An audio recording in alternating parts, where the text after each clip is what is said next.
नमस्कार. आरोग्य संपदा या मराठी चॅनलवर आपले सहर्ष स्वागत. या चॅनलच्या माध्यमातून आरोग्यविषयक माहिती आपण पाहत असतो.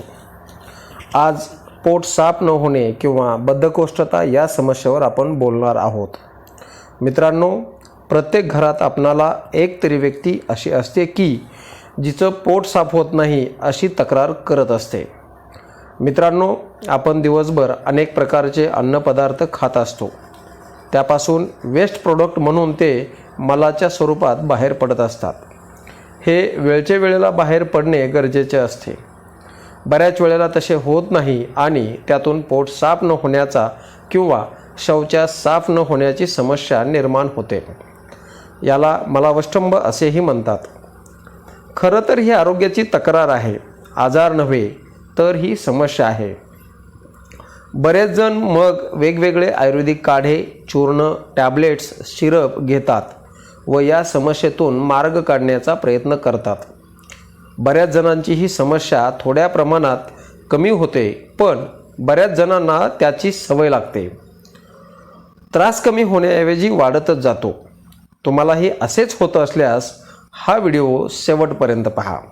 मित्रांनो, मलावष्टंभ म्हणजे नेमकं काय हे आपण प्रथम समजून घेऊया.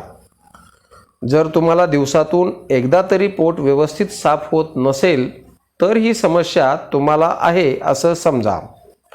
जर तुम्हाला आठवड्यातून 4 ते 5 वेळा पोट साफ न होण्याचा त्रास होत असेल, फ्रेश वाटत नसेल, उत्साह वाटत नसेल तर आपणास ही समस्या आहे असं समजायला हरकत नाही. रेग्युलर शौचास जाऊन आल्यावर अस्वस्थ वाटत असेल तरीही आपणास ही समस्या आहे असे समजावे. ही समस्या का निर्माण होते, नक्की काय कारणे आहेत हे आपण पहिल्यांदा पाहू. मानवाच्या कोणत्याही आरोग्याच्या तक्रारी असल्या तरी त्याचे मूळ कारण त्यांचा आहार आणि विहार यावरच अवलंबून आहे. आपल्यापैकी बऱ्याच जणांना जास्त प्रमाणामध्ये कडधान्य खाण्याची सवय असते. भरपूर चणे, फुटाणे, वाटाणे, हरभरे, पावट्याची उसळ भरपूर प्रमाणामध्ये खाल्ली जाते. भाज्या कमी प्रमाणात खाल्ल्या जातात. अशा व्यक्तींना पोट साफ न होण्याची समस्या जास्त असते. त्यामुळे भाज्या जास्त प्रमाणात खाल्ल्या जाव्यात व कडधान्ये प्रमाणामध्ये असावेत. दुसरे म्हणजे बेकरी प्रोडक्ट्स जसे की ब्रेड, पाव, खारी, टोस्ट इत्यादी. हे पदार्थ आपल्या आतड्यांना चिकटून राहतात. त्यामुळे पोट साफ होत नाही व आपणास या समस्येचा सामना करावा लागतो. जास्त प्रमाणामध्ये नॉनव्हेज खाणाऱ्यांना देखील या समस्येचा सामना करावा लागतो. काही जण आपल्या आहारात तेल आणि तूप वापरतच नाहीत. त्यांना भीती वाटत असते आपले वजन वाढेल, कोलेस्टेरॉल वाढेल व हृदयाचे काही प्रॉब्लेम होतील. परंतु मित्रांनो, तेल व तूप न वापरणे म्हणजे पोट साफ न होण्याला आमंत्रण देणे होय. कारण आपली आतडी मृदू असतात, त्यांची रुक्षता वाढते व मलबद्धता याचा सामना करावा लागतो. मित्रांनो, विहाराविषयी म्हटलं तर आज आपण बैठी जीवनशैली अंगीकारली आहे. यामुळे व्यायाम होत नाही. परिणामी आपणास काही आजारांबरोबर या समस्येचा देखील सामना करावा लागतो. मित्रांनो, आज प्रत्येकाच्या आयुष्यामध्ये ताणतणाव आहेच आहे. त्यामुळे गॅसेस, अपचन सारख्या समस्या उद्भवतात. तसेच पोट साफ न होण्याची समस्या देखील उद्भवते. मित्रांनो, आपण या सगळ्यांकडे जर दुर्लक्ष केलं तर अनेक आजारांना आपण निमंत्रण देत असतो. माझी विनंती आहे, आपण याकडे दुर्लक्ष करू नका. कारण यामुळे अनेकांच्या डाव्या बाजूला पोटदुखीचा त्रास होतो. खाण्याची भावना होत नाही, अजीर्ण झाल्याची भावना निर्माण होते, जेवणाच्या वेळेला भूक लागत नाही, अनेकांच्या हातापायांच्या पोटऱ्या दुखतात, मायग्रेन, संधिवात यासारख्या आजाराला आपण बळी पडू शकतो. पोट साफ न झाल्यामुळे पित्त होते, मळमळ होते, उलटीसारखी भावना निर्माण होते, डोकेदुखे सुद्धा होते. पोट साफ न झाल्यामुळे गुदमार्गाच्या ठिकाणी पाईल्स, फिशर, फिशुला सारखे आजार होऊ शकतात. दिवसभर चिडचिड होते, आपल्याला फ्रेश वाटत नाही, त्याचबरोबर कोणत्याही कामामध्ये उत्साह वाटत नाही. मित्रांनो, आपण आतापर्यंत पोट साफ न होण्याची कारणे आणि त्यापासून होणारे त्रास किंवा आजार यांची माहिती घेतली. आता आपण यावरील उपाय कोणते आहेत हे पाहणार आहोत. कोणत्याही आजाराचे मूळ हे आपल्या जीवनशैली म्हणजेच आहार, विहार, दिनचर्या यावर विसंबून आहे. सर्वप्रथम आपण यामध्ये आमूलाग्र बदल केला पाहिजे. सर्वप्रथम सकाळी लवकरात लवकर उठण्याचा प्रयत्न निश्चित केला पाहिजे. सकाळी 5 ते सकाळी 7 ही एक चांगली वेळ उठण्यासाठी आहे, कारण या वेळेमध्ये नैसर्गिकरित्या मलनिस्सारण प्रक्रिया सुलभ होत असते. बेकरी प्रोडक्ट्स खाणे 100% टाळले पाहिजे. त्याऐवजी पालेभाज्या जास्त प्रमाणात खाल्ल्या तर ही समस्या निर्माण होत नाही. दिवसभर भरपूर पाणी पिण्याचा प्रयत्न करावा. मित्रांनो, हलका व्यायाम हा केलाच पाहिजे. योगासने केली पाहिजेत. योगासनामध्ये उज्जयिनी करावी, कपालभाती करावी, अनुलोम विलोम किंवा मलासनासारखी योगासने करावेत.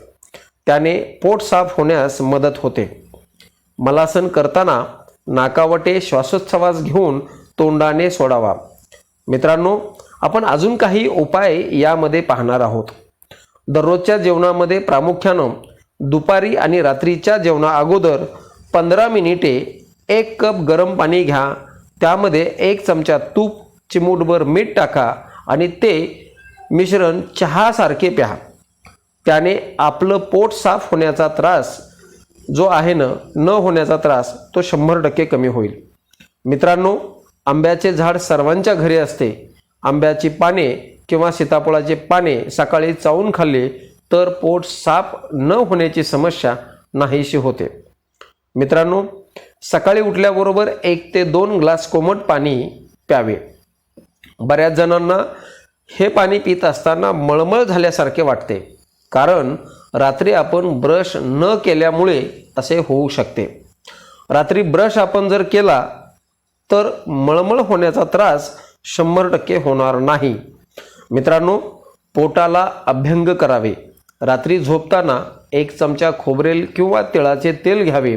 नाभीच्या जवळ पोटावर मालिश करून ते जिरवावे. यामुळे आपली आतडी मृदू होऊन मलनिस्सारण प्रक्रिया चांगली होते. मित्रांनो, ज्यांना या समस्येचा खूपच त्रास आहे, बऱ्याच जणांना चूर्ण, औषधे, गोळ्या खाऊन फरक पडत नाही, अशांसाठी आणखीन एक उपाय आहे, तो म्हणजे एरंडेल तेल. 1 कप कोरा चहा घ्या. त्याच्यामध्ये अर्धा चमचा एरंडेल तेल टाकून ते मिश्रण ढवळा आणि ते प्या. परंतु हा उपाय आठवड्यातून एकदाच करायचा आहे, नाहीतर डिसेंट्री, ज्याला आपण हागवण असे म्हणतो, ती लागू शकते आणि ती कंट्रोल करणं थोडंसं अवघड होते. मित्रांनो, एवढे सगळे करून देखील काहींचा पोट साफ न होण्याचा त्रास कमी होत नाही. त्यांनी आहार आणि विहार, योगासने करून, औषधे घेऊन देखील काही समस्या कायम राहतात. अशांसाठी आयुर्वेदामध्ये ज्याला मॅजिक ट्रीटमेंट म्हटले आहे, अशी बस्ती ट्रीटमेंट घ्यावी.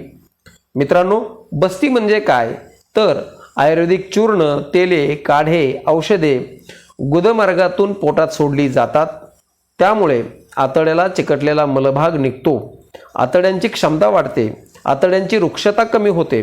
मृदुता वाढते आणि बस्तीमुळे पोट साफ न होण्याची तक्रार मात्र 100% बरी होते.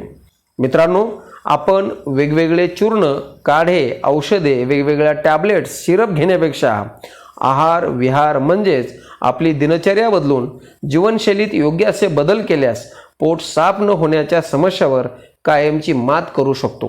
धन्यवाद. पुन्हा भेटूया नव्या माहितीसह नव्या व्हिडिओमध्ये. तोपर्यंत आपण आपली व आपल्या आरोग्याची काळजी घ्या. नमस्कार.